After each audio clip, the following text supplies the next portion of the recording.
Vitamin C জাতীয় খাবার, vitamin C জাতীয় খাবার কিন্তু নাকের মিউকোজার হেলথের জন্য খুবই জরুরি। আপনি লেবু, কমলা, মালটা, আঙুর, পেয়ারা এগুলো আপনি বাড়িতে খেতে পারেন। এগুলো খুবই উপকার দিবে আপনাকে। এবং যখন আপনার নাক বন্ধ থাকে বা ঘন ঘন নাক বন্ধ হয় বা অ্যালার্জির সমস্যা আছে, আপনি এই অ্যালার্জি জাতীয় খাবার, যে খাবারে আপনার অ্যালার্জি হয়, এক একজন মানুষের অ্যালার্জি কিন্তু এক একটা জিনিসে হয়। আপনার যে খাবারে অ্যালার্জি হয় বা যে পরিবেশে গেলে আপনার অ্যালার্জি হয়, অ্যালার্জির সমস্যা বেড়ে যায়। অ্যালার্জির সমস্যা আপনি বিভিন্নভাবে, এটা বাংলাদেশের সব মানুষই জানে যে তার অ্যালার্জির সমস্যা হলে কি সমস্যা হয়। এমনকি তার নাক বন্ধ হয়ে যেতে পারে। সে এই খাবারগুলো বা এই পরিবেশগুলো সে পরিহার করে চলবে।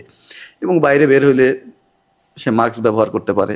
ধুলাবালি ভিতরে গেলে মাস্ক ব্যবহার করবে, অথবা যেখানে প্রচণ্ড রকম ধোঁয়া ওঠে, এমনকি চুলা থেকে রান্না করার সময় চুলা থেকে সেটা ইলেকট্রিক চুলা হোক বা যে কোনো হোক, এখানে যে বিভিন্ন তরকারি রান্না করার সময় যে আপনার ইয়েগুলো বাষ্পটা ওঠে। বাষ্পটা ওঠে, ড্রপলেটগুলো ওঠে, এগুলো কিন্তু আপনার অ্যালার্জিক ম্যানিফেস্টেশন বাড়াইতে পারে বা নাক বন্ধ বাড়াইতে পারে। আচ্ছা। সেজন্য আপনি রান্না করার সময়, আমরা মায়েদের বা বোনদের, এনরাই তো বেশি রান্না করে থাকে, আমরা তাদেরকে বলবো যে আপনি যখন রান্না করেন তখন আপনার যদি অ্যালার্জির সমস্যা বা নাক বন্ধ থাকার সমস্যা থাকে, তাহলে আপনি এটা বন্ধ রাখতে পারেন।